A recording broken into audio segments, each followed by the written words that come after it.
Claudia. Thank you. Can you hear me? Yes, we can hear you. Thank you. Okay, thanks.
Hello, Councilor Roth. This is Claudia from the council chamber. Just wanted to test that you can hear us. Yep, all good, thanks. Yep, we can hear you. Thank you. Great.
Okay.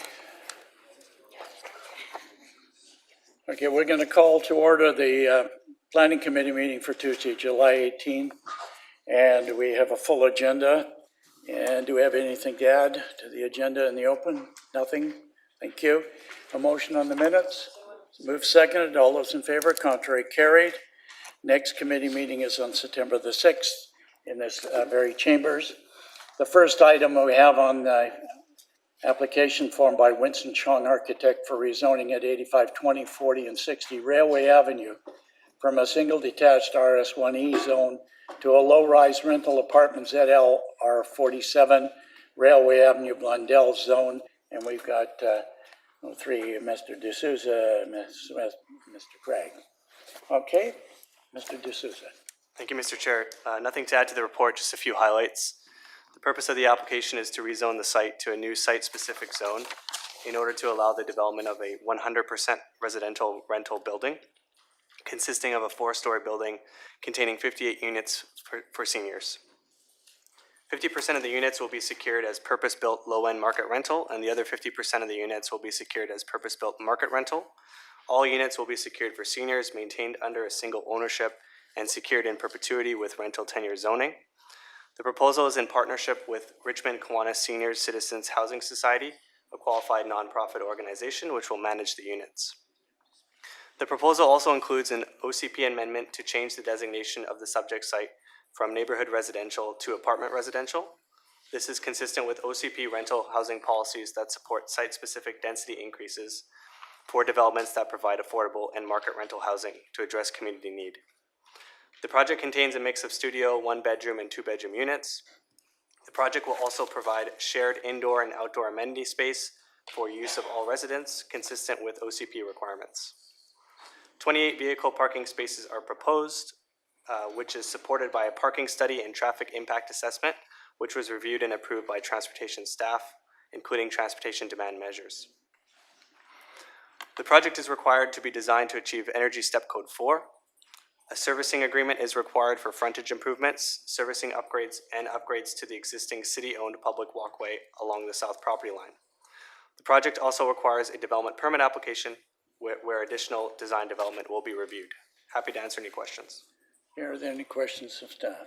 Okay. Okay, Councillor Hobbs, just let me get you going here. Okay, Andy. Thank you, and through the chair, well, thank you for the report. You've already gone over a lot of the numbers, so 50% lemur, that's quite high, so that's good.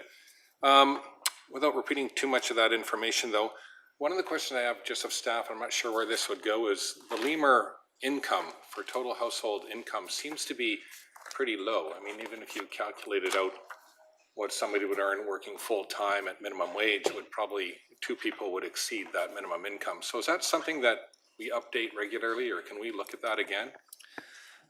Through the chair to Councillor Hobbs, the tenant income levels are established through the city's affordable housing strategy. The income levels are reviewed on a periodic basis. I believe it is part of the work program for the coming year. I would defer to Ms. Somerville or Newsom for further information.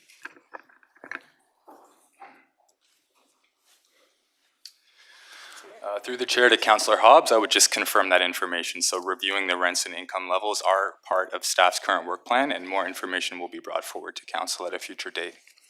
Okay, that would be interesting if the point can just be taken that they do seem very low for a household income. Thank you. And just with the parking ratios, I'm glad to see that the parking ratio has been lowered for vehicles. For e-scooters and that type of thing, 21, when I read it, it seemed a little bit high to me. So is that something that is typical? Is that what the market supports? Because it seems like there's a lot of parking for e-scooters. Through the chair to Councillor Hobbs, in terms of the transportation demand management measures, so one of the rationales that staff use to assess reduced parking is what efforts are being made to encourage active transportation modes, cycling, walking, etc. So part of the rationale for the reduced parking on this site is the extra provision of those types of storage spaces for e-bikes and e-scooters. Okay, and there's a high confidence level that those would be utilized? Based on experience, yes. Okay, and one last question through the chair. I noticed that I think it's 52 trees being planted on the site, and hopefully they can be strategically placed to, you know, enhance the site in terms of privacy and that kind of thing. But those are all new trees, I understand. Through the chair to Councillor Hobbs, that's correct. Okay, well that's a good thing too. Thank you very much. Okay, Councillor Day.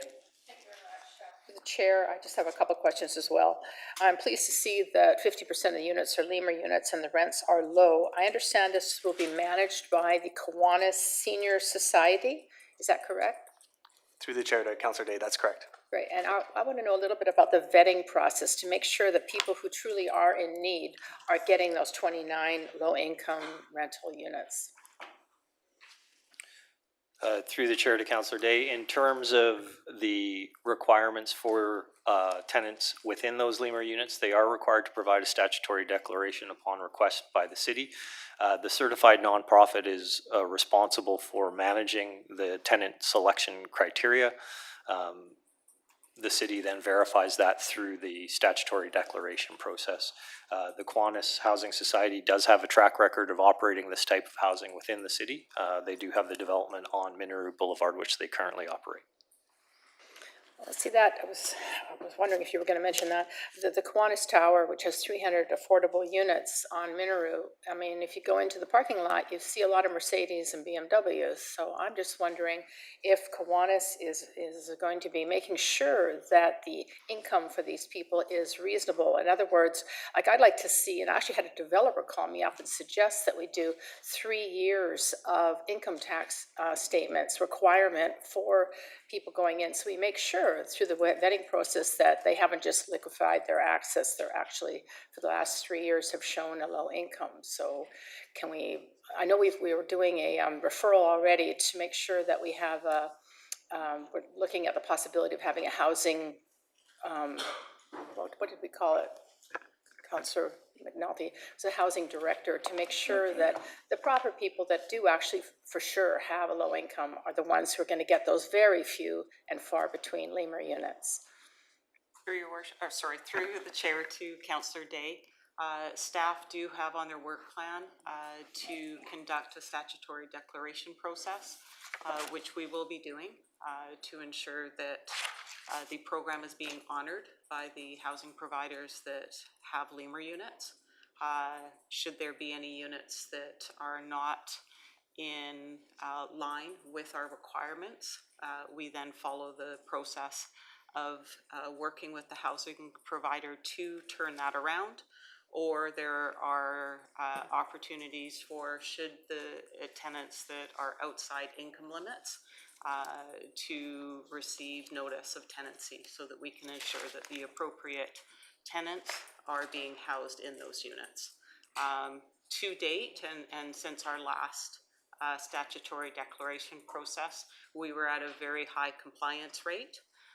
And we continue to communicate with our housing providers and educate them about the program and the requirements of the program. So we will be doing that within the near future and communicating back with those that manage the units.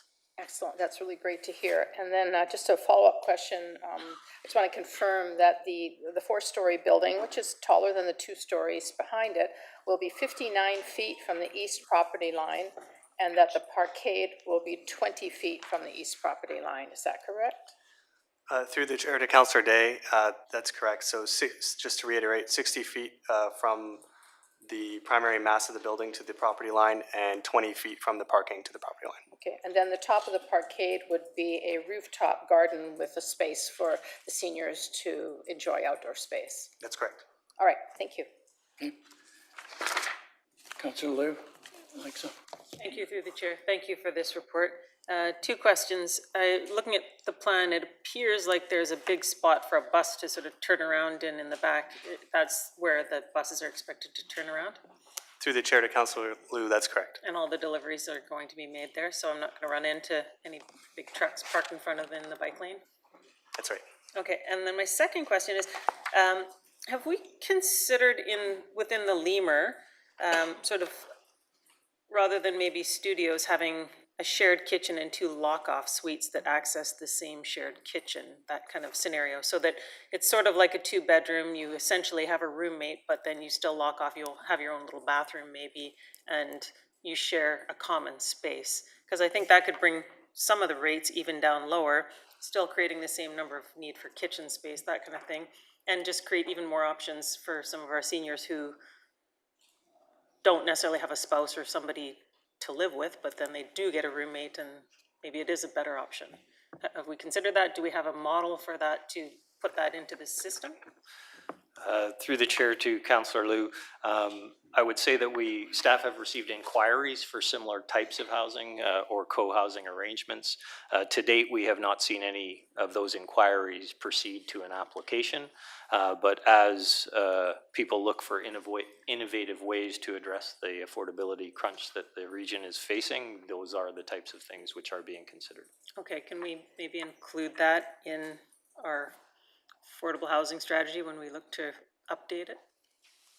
Or do we need a special referral for that? We'll take that or OCP? Thank you.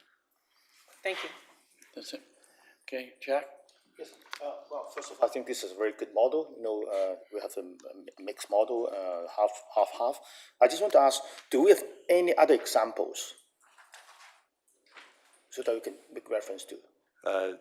Through the chair to Councillor Rao, in terms of market rental and affordable rental, yes, earlier this year, perhaps late last year, council did approve two purpose-built rental projects in the city. One was a combination of affordable and market, 3 different levels of affordability. There was Lemur units, BC housing income limit rate units, and then market rental units. The other project is a BC housing, housing income limit and market rental. So this is something that has been done before. But is it at the same ratio, 50-50? Through the chair to Councillor Rao, the ratio depends on the project. So the ratios have been all somewhat varied. We've seen all different models. It kind of depends on the form of development and the existing conditions as to whether the viability of the project can be maintained. Right. And do you know if this project received any funding from the other levels of government? Through the chair to Councillor Rao, that's a question best asked of the applicant. Thank you. Okay, before I go for second round, I'm just going to make a few comments myself, if I may. I'm very happy to see that we're getting 29 Lemur units, and the building's coming up to the energy step code 4, so I think it's extremely important. But I do have a question. I wanted to come back to the Lemur units, and there is a referral out. I've always been concerned about the size. To me, I think we've gone down to rock bottom in terms of space. 400 square feet is 20 by 20. It's not a big room, really, basically a room. But more importantly, the maximum household, I think it was made a comment that they seem low. If you're making $20 an hour, which our attendants do in our community centers, they can't afford this. So my concern here is that some of these maximum households, the max, I guess, is fine, but I think for the one, at least the one bedroom studio, et cetera, we should be looking to revise. And I heard from staff that we're looking at those because not everybody makes $30,000 a year. Or even 25,000. So I think it's very important that we have a look at those. But in terms of development, I think it's a good development, much needed. We need the market rental as well as we do the Lemur units. So staff have done a good job in bringing this forward, and appreciate the work of staff on this, and I think I don't have anything from the gallery. Alexa, for the second time. Thank you. One more question with staff. What's the difference between basic universal housing units and wheelchair accessible? Through the chair to Councillor Liu, there goes the mic. Through the chair to Councillor Liu, basic universal housing is a housing form secured through the city's zoning bylaw. It is a housing form that provides most of the accessible features required for someone with mobility issues to move into the unit. For dwelling units that are designed to meet these requirements, there is a small density bonus of 20 square feet provided to each unit to offset the wider circulation areas that are required. A fully accessible unit is designed to meet all of the requirements of the building code for accessibility. So they're slightly higher in terms of the accessibility features. Okay, so if they converted some of these to wheelchair accessible, would we give them some sort of bonus to make it bigger? Through the chair to Councillor Liu, the city's basic universal housing requirements do mesh quite well with full accessible requirements. Okay, so they can still move around, Yeah. but the showers don't necessarily, is that correct? There are some minor nuances in terms of the basic universal versus fully accessible. Okay, but given that this is a seniors facility and a seniors housing, I think it's reasonable to assume that there's going to be some need for some fully accessible spaces that people can wheel right in and have a shower, right? So can we build that in, or like, can we get a few of those? Through the chair to Councillor Liu, should the rezoning proceed through the development permit project, or through the development permit for the site, we can continue to work with the applicant on that. I think in terms of the ability to accommodate those features, I would refer to the applicant's architect and certified professional as to whether or not they believe there's a problem. I don't believe there is. Okay, thanks. Just because especially given that it's a rental place, no renter is going to make those adjustments, but certainly there's going to be some people right off the get-go that would probably be looking for such a place and, you know, eventually need such a place like that. So I think we should be building them. Thank you. Okay. All right, seeing no speakers, I would move the recommendation to give first reading. Moved and seconded. Any further questions of staff? All those in... but, well, it's not, I have no delegates in advance. Okay. Okay, all those in favor? Contrary? Carried. Thank you. All right, the next item is an application by Anthony Bonnie Madison Architects for rezoning of 4831 Stevenson Highway to a single detached RS1E zone to the low-rise rental apartment at ZLR 48 on Stevenson Highway zone. And we got Mr. Craig, Ms. Elby, and Ms. Smith. Okay, and we're on page 64 there. Okay, I'm not sure who's leading. Thank you, Mr. Chair. Just before I turn the mic over to Tolu to provide an overview of the application, I would just like to advise council or a committee that the application before you today is the land use application.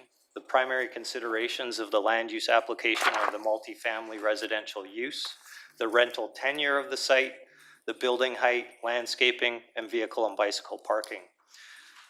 The target tenant population is not something that is regulated through zoning. Should the rezoning proceed through a public hearing, a housing agreement bylaw will be required for this development. Details on the eligible tenant criteria will be provided through the housing agreement bylaw report. Okay. Thank you, Go ahead. Mr. Chair. Nothing to add to the report. I just have a few highlights. The purpose of this application is to rezone 4831 Stevenson Highway to a new site-specific zone to facilitate the development of a 3-story, 25-unit affordable rental housing building with access from Stevenson Highway.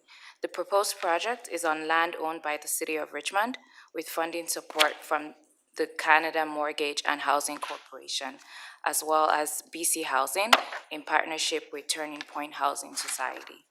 This redevelopment proposal is consistent with the official community plan and the Steveston area plan. In the Steveston area plan, the subject site is designated as multiple family, which permits apartment use. The building will be owned by BC Housing and operated by Turning Point Housing Society. All the 25 units will be secured in perpetuity with rental tenure zoning, and the housing agreement will be registered on title. All units will be maintained under a single ownership. The project contains a mix of 10 two-bedroom units, 15 studio and 15 studio units.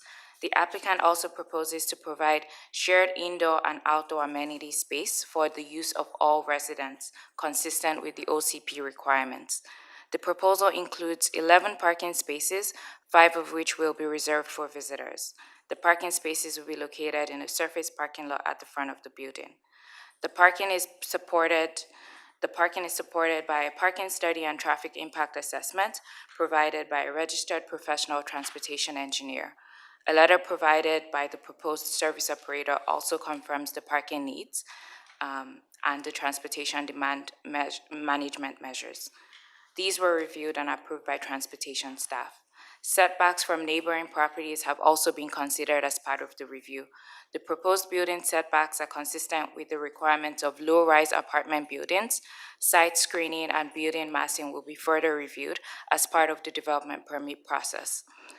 There are 5 bylaw-sized trees on the subject property. The applicant intends to remove 3 on-site trees. 6 replacement trees are required. However, the applicant is proposing to plant a total of 24 trees on site. The size, species, and location of the trees will be further reviewed through the development permit process. A servicing agreement is required for frontage improvement along Steveston Highway, the site servicing and utility connections. I and staff are available to answer any questions. Thank you. Okay, committee of staff. We do have some delegations. We have 4 delegations, and we'll talk to them after we deal with staff. So everybody comfortable? Okay, thank you very much. Madam Clerk, we have 4 delegations, 4 registered speakers, and we'll hear from them, and then we'll go back into committee. Sherry Bailey, is Sherry Bailey here? Welcome, and come on forward. Pull the mic up to you and tell the committee what you wish them to know. Okay, I am speaking on Sherry, behalf of sorry, excuse me, for pull it right up to your face. I'm sorry. Be comfortable. Time, you're okay. But pull the mic down. We have a funny system here, and it doesn't resonate well. Thank you very much. Okay, I'm speaking on the proposed development at 4831 Steveston Highway. That's here on the corner. Our subdivision is made up of railway. There's only parking on one side, Steveston. There's no parking. Number 1 road, there's no parking. We got this notice on June the 1st, Thursday, and I thought, oh, okay, that's what we did 15 years ago on the next to this proposed apartment. There were townhouses that were proposed. There was 15 years ago, they proposed, I think it was 60 to 80 townhouses with 30 to 4 parking spots. And we have a lot of problems with parking from, you can see all the townhouses here. So our neighbor, Ian Anderson, was a fireman, and his wife, Marlene Anderson, they led the petition to go against that. And we ended up with townhouses that each had 2 parking spots. Marlene Anderson was riddled with arthritis, and she sat on her candy apple red scooter, and she went and pushed the doorbells, and she helped. That's how sincere she was about getting 2 parking spots. So when I got that Thursday, I thought, oh, that's the townhouses we petitioned, so no problem. Well, Friday on June the 2nd, we got the apartment, and I thought, well, that's not what we petitioned for. So when I looked at the end date, it was June the 11th, Sunday. So we basically had 4 days, and I got 100 signatures. And I didn't get over here. That's where a lot of problems are too. So we got 100 signatures in 4 days. 15 years ago, we had 2 to 3 weeks to get signatures. So that was a really rushed job. 15 years ago, we had mostly adults and children living in each home. And now we have multi-generations. On my street alone, there are the parents, the adult children, and the grandbabies. And so if everybody has to park on the street, we need a lot of parking spots, even more so than 15 years ago. Also, an apartment building looks made out of wood, and I found out it was made out of wood, which would be 25 units, 25 times more potential to start a fire than a single detached household. That apartment is 3 levels and 25 units with 11 parking spots. So the nearby townhouses are not as dense as a 3-level apartment. And we feel if a 3-level, 25-unit apartment in a fire outbreak, our neighbor, a material engineer scientist, PhD, has said neighborhood requests that we are provided with lab data showing differences of burning wood compared to concrete for fire protection time. Single residents and townhouses are more family-friendly and are a better fit to our area versus an apartment. Little ones will be attracted to play in the parking lot that's you've got positioned in the front. Steveston Highway is like a freeway. Trucks and buses and cars won't be able to stop quickly if a small child darts out on a busy Steveston Highway street. Please, could you look at the townhouses we petitioned for 15 years ago? The townhouses that are next door to this proposed property is T-shaped. So the children that are living in those townhouses can play in the back, and they're safe. This is a family-oriented neighborhood, and we'd like to keep the vibe. There's no other apartments in the area. It's all mostly townhouses, like you can see in my little map. So we feel that a parking lot's just quite dangerous for little ones. They'll end up playing there and jump out in the street. I've lived in the same house for 47 years and in this subdivision, and if there are any questions. Okay, thank you very much. Thank you. Okay, thank you. Appreciate it. All right, we have Brenda Rubiak, is it? Brenda, come forward, and you have 5 minutes as well. Yeah. Make yourself comfortable. Good afternoon.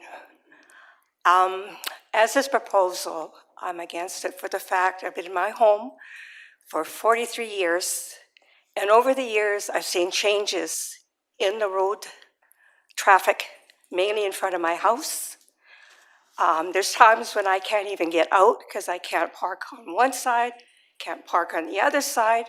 There's a crosswalk, and I have issues getting out of my driveway. I have the school to contend with, and when I have projects to be done in my home, I have nowhere to park because both sides of the road are packed with cars. Thank God there's a school that I can access their parking, because when they do building or repairs on my home, they have to access the driveway. Now, with this implementing of this proposal of a 25-unit, 3-level, and a 2-level subdivision. Secondly, if it's recovery house for drug addicts and alcoholics, why is it being built across from a pub? I have issues with that. And I feel like I'm being boxed in my home now because I've got nowhere to go. If I have to go out and do things to get my house repaired, whatever, I have to find a parking space. And if you bring this unit in, you only got 25 units, 11 parking spots. Where's the 14 remainder of the cars going to go? Infiltrated in our subdivision, as we're overcrowded already.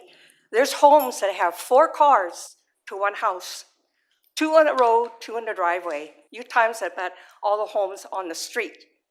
Where's the room for us to find a spot to park when we're getting more traffic in our subdivision? I have issues with recovery unit being in a single family dwelling area on a high density of Season Highway and railway. Secondly, it's built on a bus stop. In front of that are a clump of trees. If someone gets off that bus at 2 in the morning, whatever, if someone relapses on their drug addicts, whatever, how do they know when they get off the bus who's behind those trees? It's a bad spot in all aspects of putting it on that corner. That's how I feel about it. Well, thank you. Question? Councillor Day. Thank you very much. You're obviously very passionate about your neighborhood, and I am. And I respect that a lot. I really do. There is a couple of things I'd like to clear up, though, if you don't mind. The hedge along Season Highway will be gone because they're going to widen to allow for the sidewalk to be wider. The trees that will be saved are basically on the east and the west. So from a visibility point of view, there'll be nowhere to hide behind, if that's what you're concerned about. I also want to point out that this is not a recovery house, and I cannot say that more clearly. It is affordable housing for women and children. It's not. My question is, if you're representing this, why is it only a certain few people in the subdivision and not the subdivision on the whole, that we have meetings like this to voice our opinion and how we feel about what's coming in our subdivision? I think as taxpayers, we have that right, and we were denied that. And ironically, I agree with you on that. We have a 100-meter radius that we deliver flyers to, and that's our city policy. And I've actually been working on changing that because I think it's too small. There will be, if it goes through planning and if it goes through a council meeting, the last stage is the public hearing. And all of those would be notices in the newspaper so that everyone can know about it that wants to know about it. The other thing that I want to point out is that while you were concerned about parking, it would seem logical where there's only 6 spots, but the people who are going to be living in this won't be able to afford a car. So the plan is for us to provide, or BC Housing to provide, transit passes for the first year so that they can get to and from jobs and whatever else that they need to move from. So there won't be that many cars. And if you talk to people who live in co-op type housing, there just isn't many cars because their budget just simply doesn't allow for it. So in this situation, we're confident that there's more than enough parking given the income level of the people who will be living there. Because this is affordable housing. This is as low in price as it gets. The most they'll pay is 30% of their income. Why are they allowed to build a 3-level on a 2-level subdivision? Okay. Fire regulations. Secondly, is it wood stairs or is there elevators? How are they going to get out of a 3-level unit if there's a fire? Okay. First of all, the building is to the latest code. I think it was LEED, I forget the name of it. LEED 3 was like a very high level. Secondly, I just want to point out that townhouses are now 3 stories. And this apartment. But are they zoned for 3 levels? Our subdivision isn't. They started building homes and then they stopped them because they're not zoned to build a 3-level unit in a 2-level subdivision. Yeah, that was because of the land use contracts. We had to stop that. That was a provincial thing that we had to nip in the bud. I just want to assure you that the people who will be living in there are needy people, women and children that need a place to live so that they can take care of their children and they can move on with their lives. But why in that specific area when there's a traffic? Down my subdivision, it takes me 5 minutes to get out because of traffic flow coming down there. That's how bad the traffic is on that corner. How about after we finish, we'll have later on our transportation manager come up and answer those questions. Is that okay? We'll talk to you after. Yeah. Let's get Thank you. direct questioning. Any other questions of the delegation?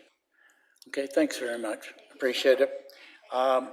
The third one, Jesse Lee, is it Jesse Lee here from Hub?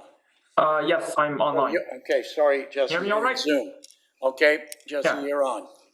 Thank you. Thank you. So as said earlier, my name is Jesse Lee. Today I am representing Hub Cyclane's Richmond Local Committee. And so I'm here to say that this location is a great place to put affordable housing from the perspective of transportation, because it lies firstly on the Railway Greenway, and secondly on the upcoming Steveston Highway multi-use path. And so residents will be able to get around using active transportation. It goes without saying that cycling is one of the most affordable ways to get around, especially if BC's e-bike rebate program expands to meet demand. As a result, many of the residents will not need a car or vehicle parking. Those 11 parking spaces are plenty, especially with the transit passes that Councillor Day just mentioned. What's even better is that the proposed development provides excellent end of trip facilities for people cycling. I know the report mentions a bike maintenance room, secure bicycle parking, and charging outlets for e-bikes.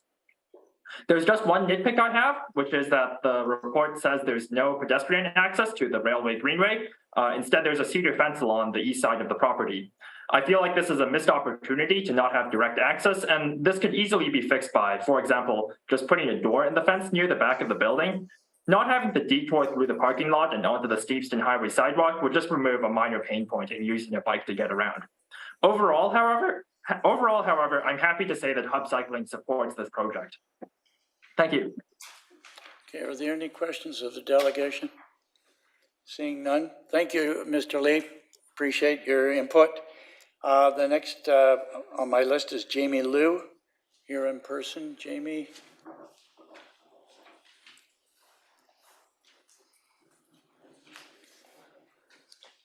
Come on to the mic. You have 5 minutes. Hi, everyone. I am one of the residents in the townhome in the east side of Bradscombe Mill. And I just have a simple question because of the unit is based on a 3-story to build. And most of our townhome unit is only for 2 stories. And only have 4 unit is with 3 stories, which is closer to Steveston Highway. And what I can see the plan is based on the 3 sides of the building. Most of us are just based on 2 stories. But by comparing now, is building a 3-story, would that be blocking our views or by compared to the standard of the nature, would that be a little bit different? And also, I can see the setback of the building is only like 5.3 meters away from the fence. I personally would just feel it is being too close. And also, the garbage disposal and the recycling disposal will be very close to our fence. So it is one of the concern about noise or any rats or potential animals issue just coming along and on every garbage day. That might be issues. And also, Steveston Highway and Railway, I agree that most of the residents will be aware is a really major traffic area and very busy. And accident will be happen like very like frequent. I am just personally concerning about the kids and children if they're going out into the playground. Would there be any measures to protect them?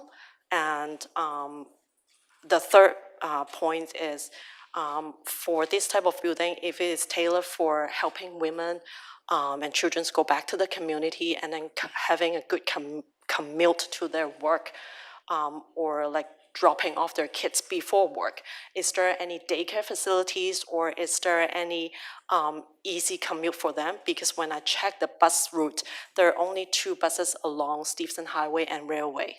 407 has been cutting down since April 2023. In general, it might be like between 20 to 30 minutes ride every morning. For 413, which is along Railway Avenue, Railway Road, it is takes about 30 minutes for every single schedules. So I'm not sure like if these type of buses schedules, would that be helpful for all the women living in the complex to commute to work? And there's not much of daycares nearby is for low-income housings facilities to support the community. So I'm just trying to bring this up to maybe just, this is something that we should think about before we prepare for this building to be built. Okay, thank you very much. Thank you. I'm going to ask if there's anybody else here, but before, thank you. I was going to say I'd like to have transportation staff, Mr. B, and planning staff after the delegation. I asked for a call for anybody else. Is there any? Not yet. Is there anybody else? Okay, Dee, and then this young lady up here. And is there anybody else that didn't sign up in advance? Okay, you'll be the last 2 speakers. Okay, thanks very much. And then I'll bring staff forward to answer some of the concerns that and the issues that were brought up because they do need to be developed.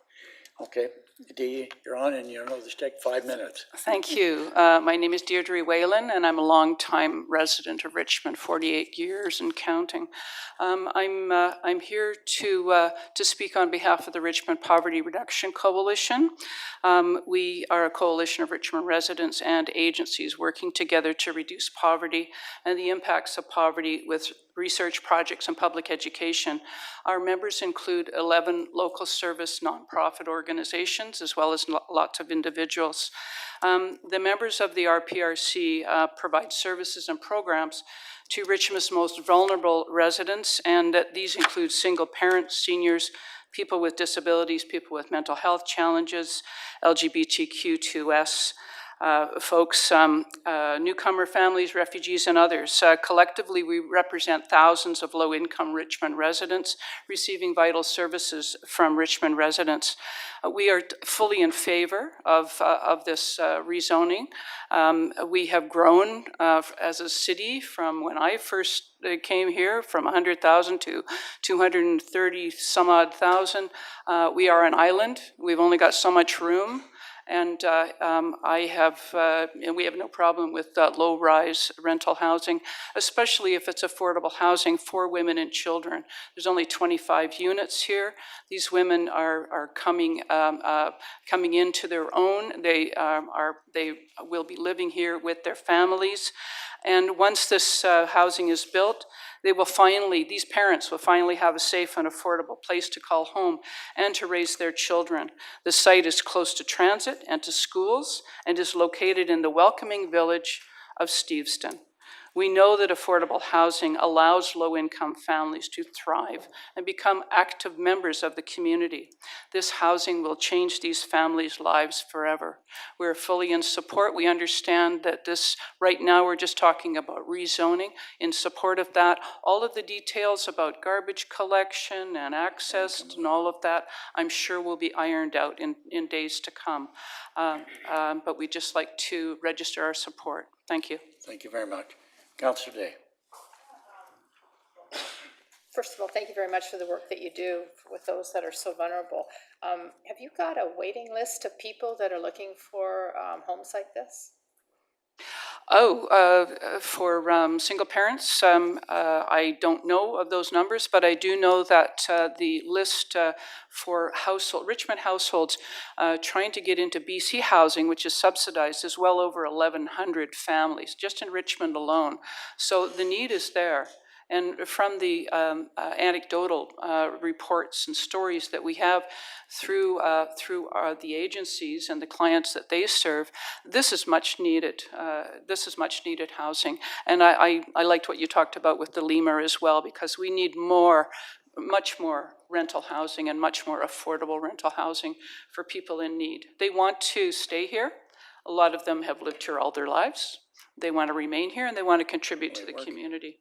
Just a follow-up question, please, to the chair. So we did a housing needs report not long ago, and I was wondering if you could comment on that. How has the rental versus owner ratio changed in the last, say, 10 or 20 years? The November 2021 Housing Needs Report was one of the best reports I've seen come out of the City of Richmond regards housing. It was a mandatory report. All municipalities had to present one to the BC government, and the stats that come out to me are out of the tens of thousands of units that have been built in Richmond in the last 30 years, only 6% of them have been rental. And out of those 6%, only a small percentage have been affordable rental. So I think Richmond has a long way to go, and I'm encouraged by the proposals that I'm seeing in the last little while. Okay. All right, thank you. All right, thanks very much. Appreciate it. I don't mean to point, but person in the third row, be our last speaker, and actually I'd like to have Kim Somerville as well on the staff. Hello. My name is Heidi, and I'm one of the neighbors at the townhouse complex. And you know, the more I look into this project, the more questions I continue to have, and I've been very grateful for Councillor Day, who has been able to provide clarities to some of these questions. But a lingering thing that continues to perplex me is that this project is being spoken of, and I keep talking about families. But when I look at the units being built, it is 60% studio apartments, and the remaining 40% are just 10 two-bedroom units for families. So there's, for me, a really big disconnect between the goal of the project and what's actually being built. In addition, you know, it's a great location if you can cycle. Is that realistic for families? If you have to go to the walk-in clinic down at Ironwood, that's a pretty long bus ride if you've got two sick little kids in tow. So I'm curious to find out, in addition to the traffic studies that have been done, Have they looked at adding supporting infrastructure to help the families who are going to move in?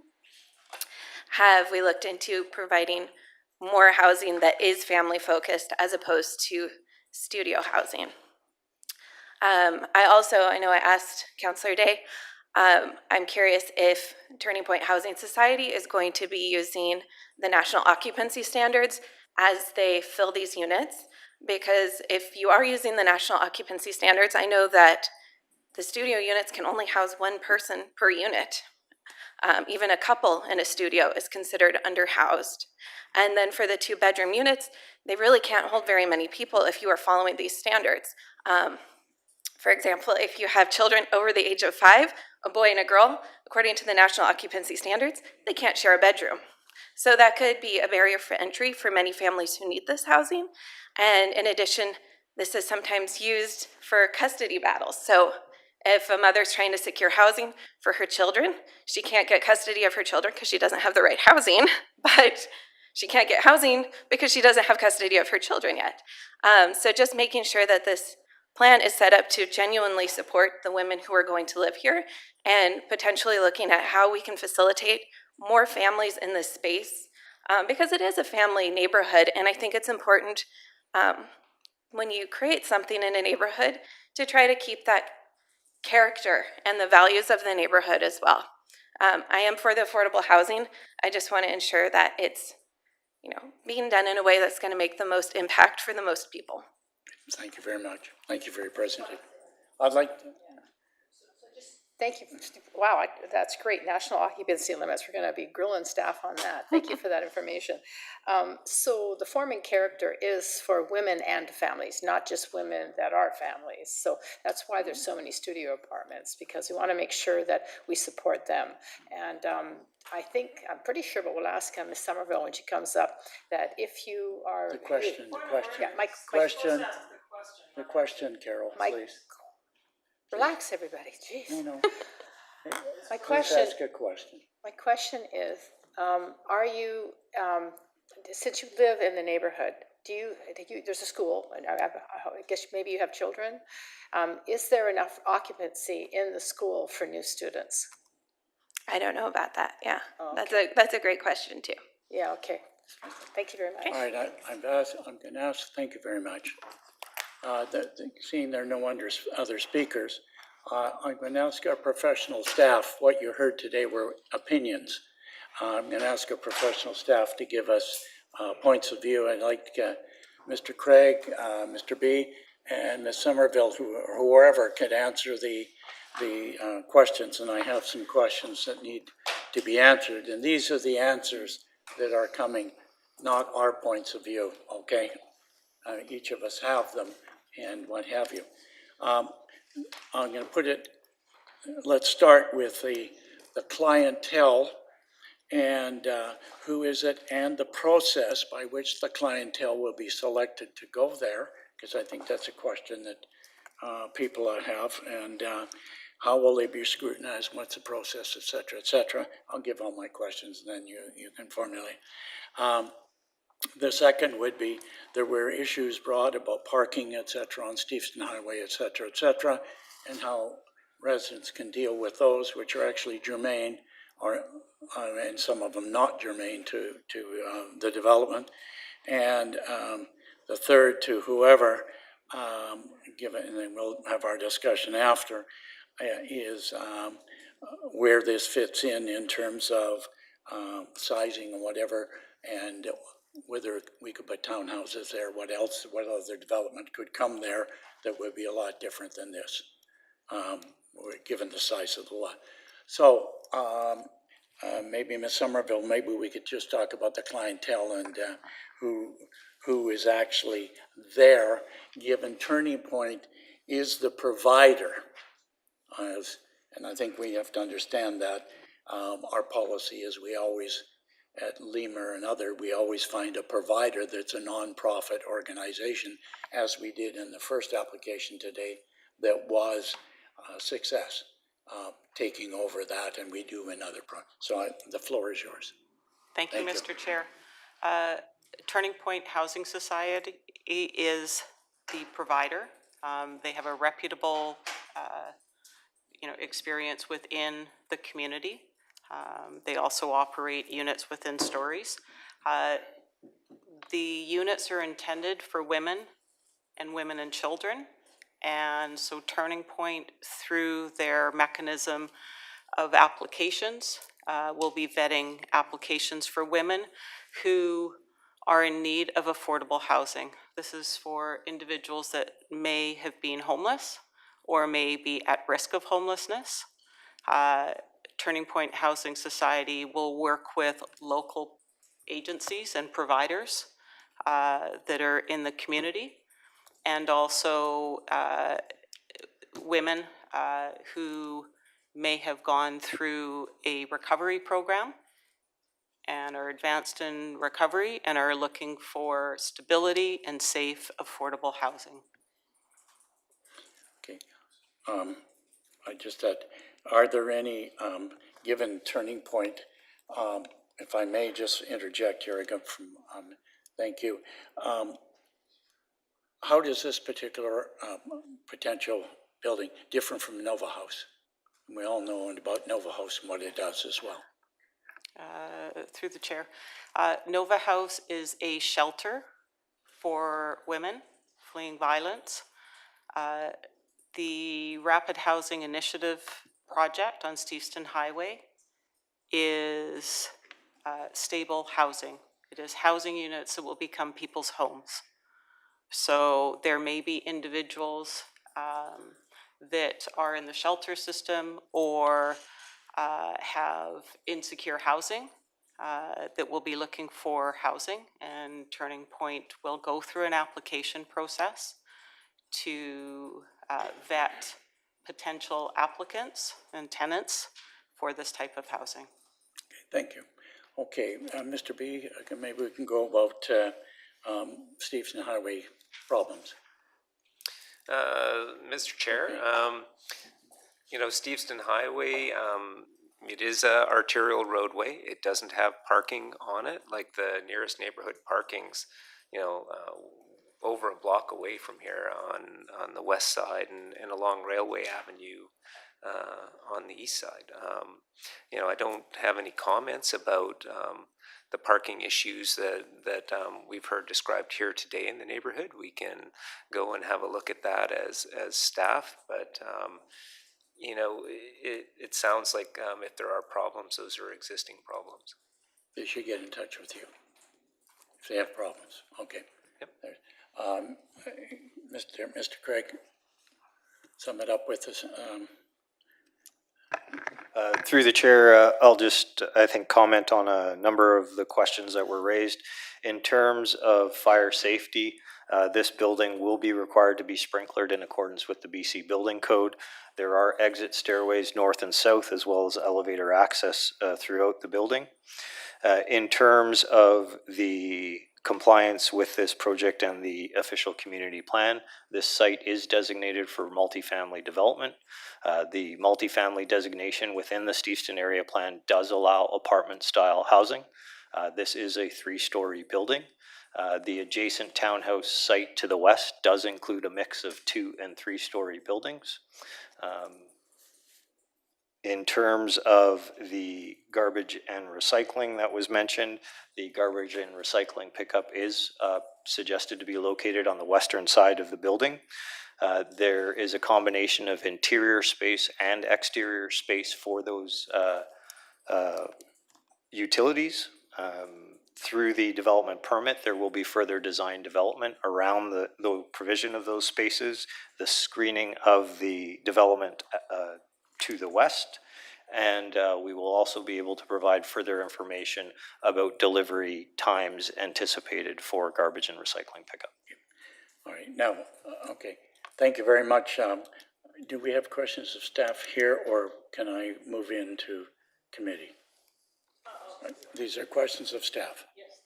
Okay, all right, Alexa? Thank you for the presentation, and thanks to everyone who came out and spoke. Now, it seems to me that we've got Branscombe House right across the street from this. So if we were to have some issues with parking, it turns out that everyone did have a vehicle. We could use Branscombe parking lot is to ameliorate some of the issues on a part-time basis or figure that out. So we do have city property and it wouldn't have to then be pushed onto the neighborhoods, is that correct? Through the chair to Councillor Liu, yes, there is city-owned property to the south that could be used for excess parking. Having said that, all of the information that we have received and reviewed does indicate that the 11 parking stalls proposed are more than sufficient to accommodate this building. Okay, but we have the ability to ameliorate it ourselves versus push it into the neighborhood, is that correct? That is correct. Okay, thank you. Okay. Andy? Thanks, and through the chair, that was one of the questions, so I'm glad to hear that. And I'm glad to hear that studies have shown that the parking ratios are suitable. That was one question, so thanks for that. The traffic access, though, what do you have to say about that? Because it is very close to Stevenson Highway and Railway. That's a very busy intersection. And so what is the plan for that? Is it going to be like right turn only to exit, or how will that be addressed? Through the chair to Councillor Hobbs, yes, right in, right out would be what we'd recommend. Okay, well, that's good. Better than trying to make a left coming out. And the garbage pickup, thank you for addressing that. I would just say, because the question has been answered, that would be something that would be worth looking at, I think, through the development process if this goes ahead, if that could be somehow accommodated. Thank you. Okay. Councillor Chuck? Well, I want to start to address the question about the types of units, from studio to two-bedroom. So why is there no one-bedroom or, other types of a combination?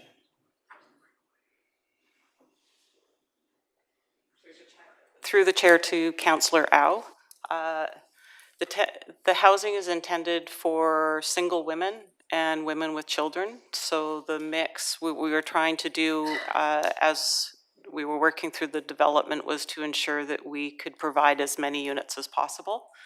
So that was how we came up with the intended mix, working with the provider and working with BC Housing. And then my further question is it true that you have a single mom, who will have the custody of the child or children over the weekend? Would that be allowable? Through the chair to Councillor Au, it would be dependent on the type of unit that tenant has. Yeah, assuming it's a studio, so a single mom. So that would be a question that I would have to defer to the operator, who is here today. Yeah, I think we need to have a clarification from them. Okay. All right, thanks very much. Appreciate staff's back. Carol. Oh, go ahead, sorry. So Mr. B, right now, there's this big, huge laurel hedge in the front of that lot, and it would appear to not make sense how people could possibly get in and out. Can you explain how that's going to change?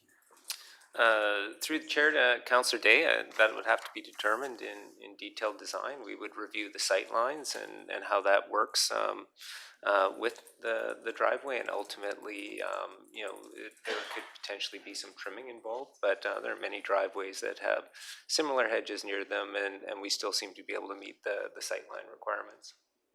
And the question I had earlier, I'm not sure who can answer it. There's a school nearby, probably an elementary school, given the size of these units. I can imagine smaller children living there. Is there room capacity in that elementary school for more students? Through the chair to Councillor Day, I am unable to answer exactly what the school capacity is within this catchment. Having said that, the city does work closely with the school board when developing our OCP. The OCP is used to forecast school enrollment. This development is consistent with the official community plan.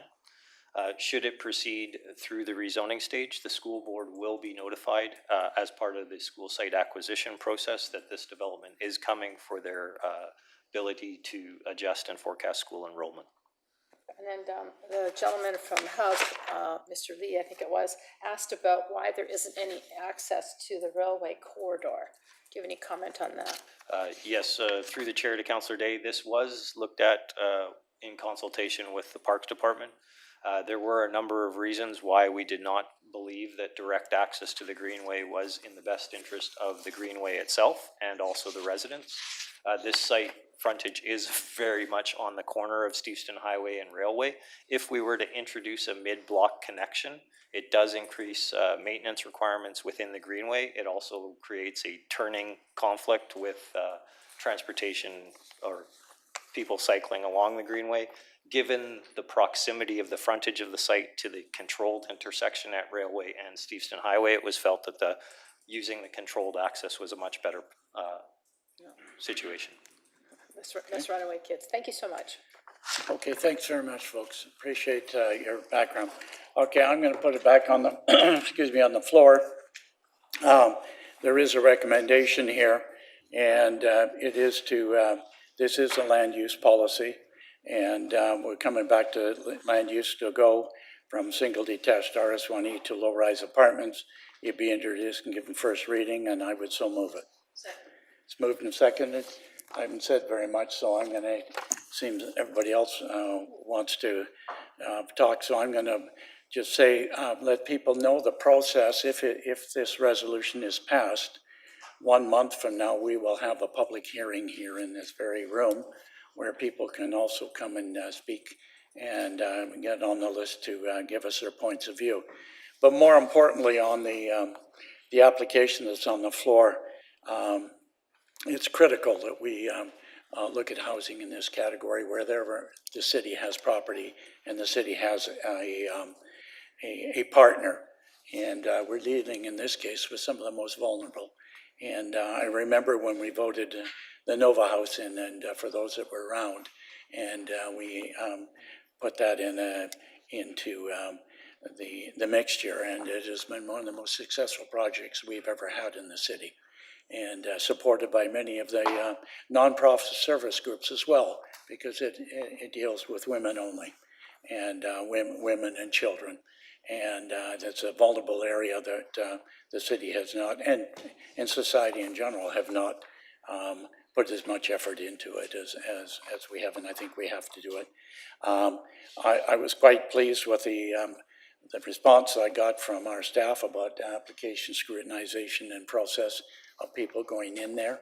I think we do have an opportunity to continue that, and I'm glad we have that. So I think there are a lot of positives in this development, and it's I think we've heard from some people around the table here reassuring that all will be copacetic in terms of the application process. So in terms of the land use, I think it's very, very important that we go ahead with this one. So with that, I know we've got a speakers list.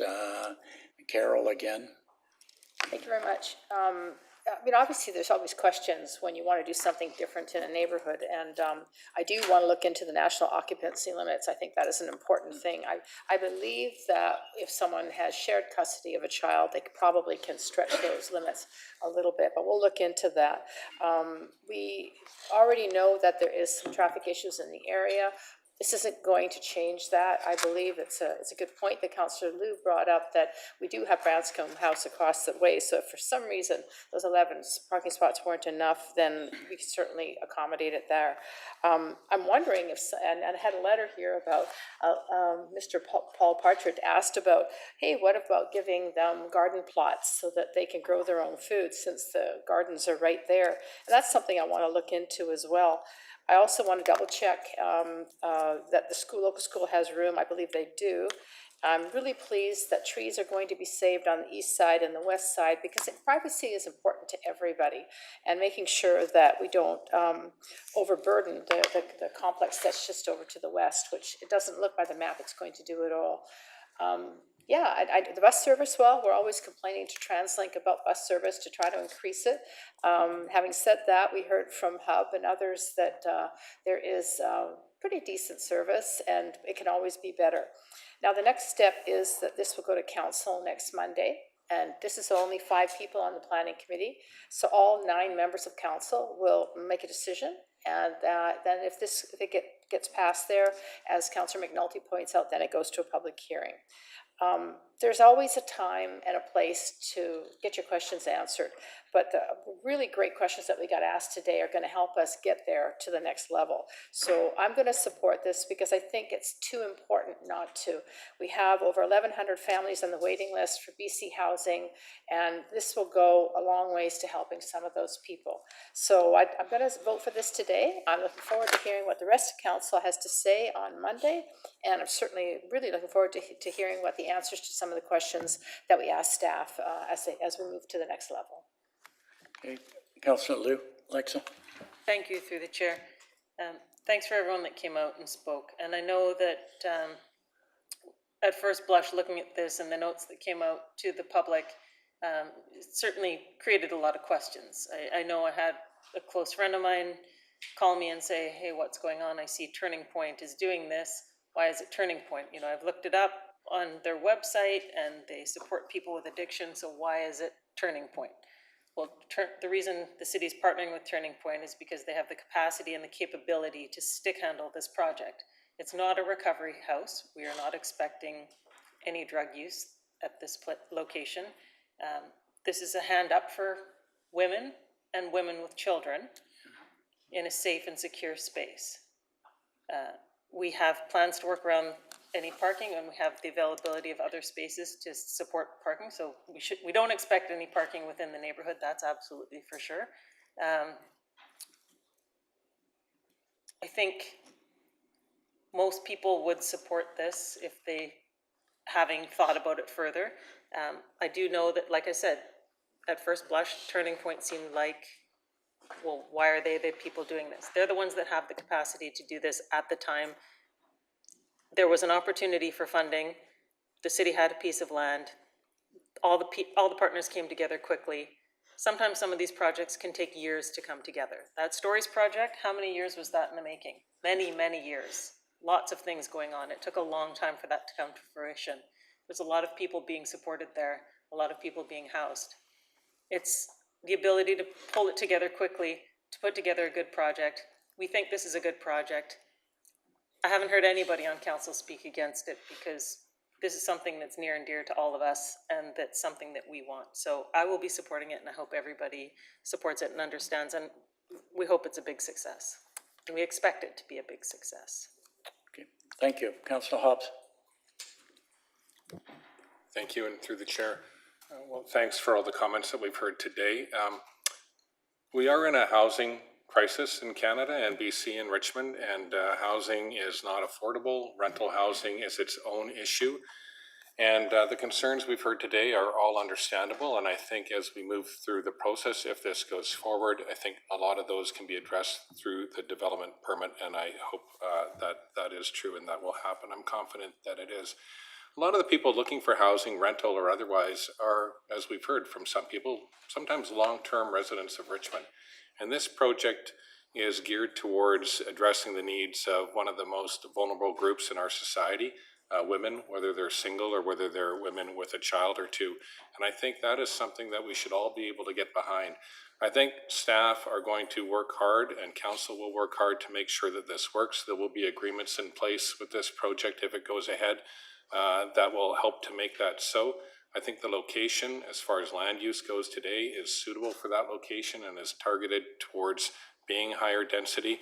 So I will be supporting it. And I think we should all just give some consideration for the people that are less fortunate than some of us in society. And I think that building a 25-unit higher density place at a location where the land use is suitable for that is something that we should all support, and we'll work very hard to make sure that it is successful. Thank you. Jack? Yes, I will be in support of the motion.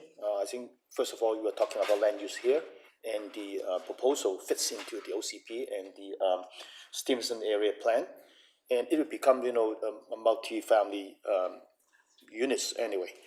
So, and also I'm happy that we have so many residents coming up today and ask all kinds of questions, and I think those are important questions, and I'm satisfied that staff have and will address those questions and concerns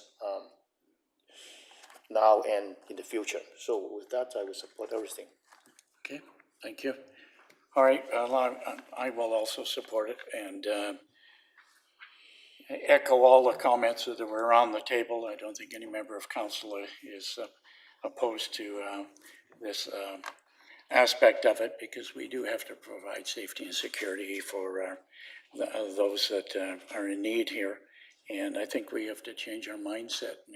And to be quite frank with you, I think we need to be doing more of this. This is one project, and I wish the city had a lot more property to be able to develop other aspects of lower income and rental housing for individuals to keep them in Richmond. And I think given our partner has a reputation of dealing with it accordingly, we also have professional staff to be able to deal with the aspects of the clientele. And the mechanics will take care of itself, and those questions will be answered as we go along if this is successful. So with that, I am going to call the question and on the application to be introduced and given first reading. So all those in favor? Contrary? Carried without dissension. Thank you very much, and thank you, the public, for coming out, and those supporting, and more importantly, thank you to staff for bringing this report forward in the manner that it was brought forward. Greatly appreciated. Good work had by all. Okay, thank you. The next item on the agenda is a response to Metro Vancouver's referral, a land use designation amendment to Metro Vancouver Regional Growth Strategy proposed by Langley for the properties at 23669 and 23370 Fraser Highway. And we are to endorse the comments by staff. Have you got anything to add, John? No, we're on it again. Yes. Mr. Hopkins? Yeah, through the chair, nothing further to add to the report, but happy to answer any questions.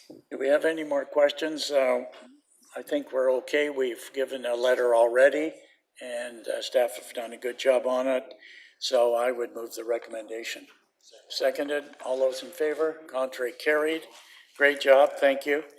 The next is a housing agreement bylaw, 10443, to permit the city of Richmond to secure affordable housing use at 9300 and 9320 Canby Road. And Mr.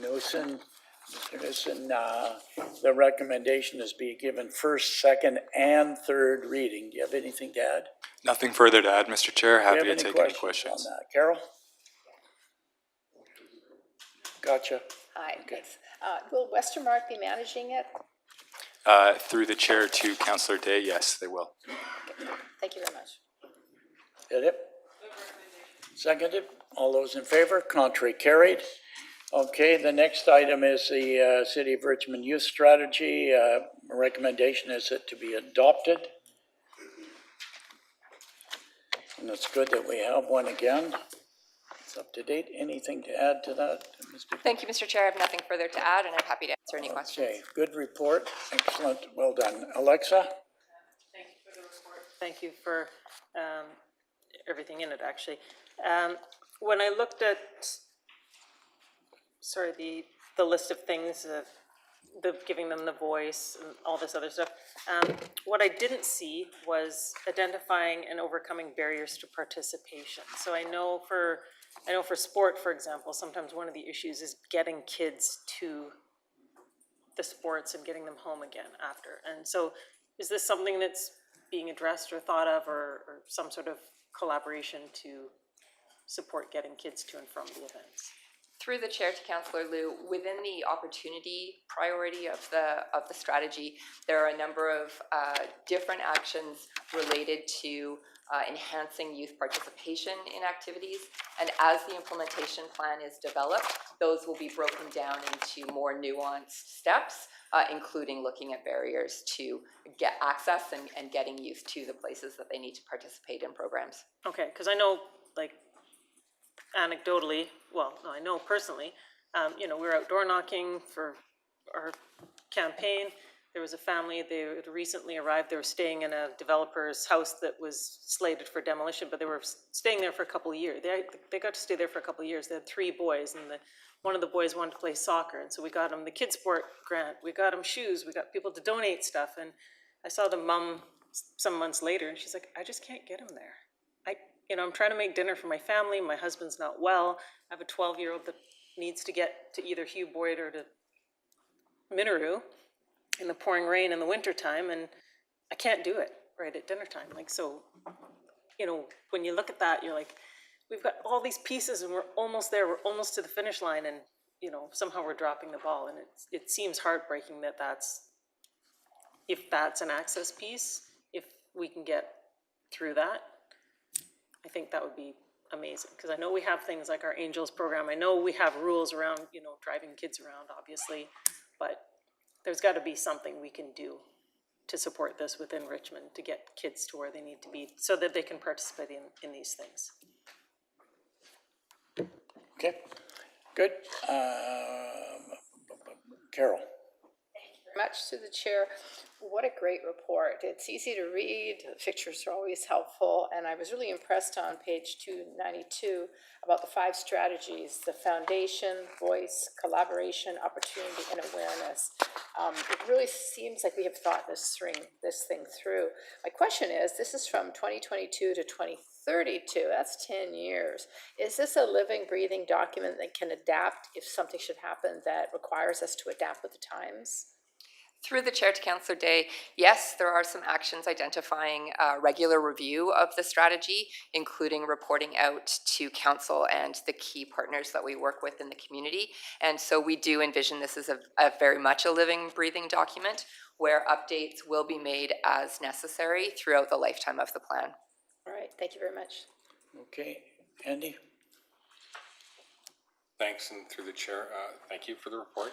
Just one quick question on the surveys. I mean, the percentages were pretty high in terms of 78 and 80% and people being happy or people feeling healthy. So that's pretty good, higher than I thought. Are you satisfied, happy with the process of identifying, because it was a fairly small number of people in the survey, so do you think that was representative of the community? What's your gut feeling on that? Because it was a pretty small number. Were they self-selected? That kind of thing. Through the chair to Councillor Hobbs, the engagement on the draft strategy results were a little bit lower on our strategy survey questions, but we did also engage with a number of organizations and groups throughout the document, including, I believe it was 54 organizations representing about 150 individuals.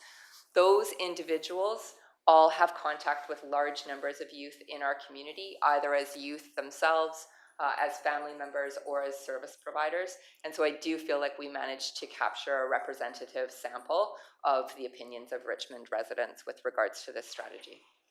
Oh, good, I'm happy to hear that. And it is hard getting people to participate even in voting, so let alone taking surveys. So thank you very much. Okay, Jacques.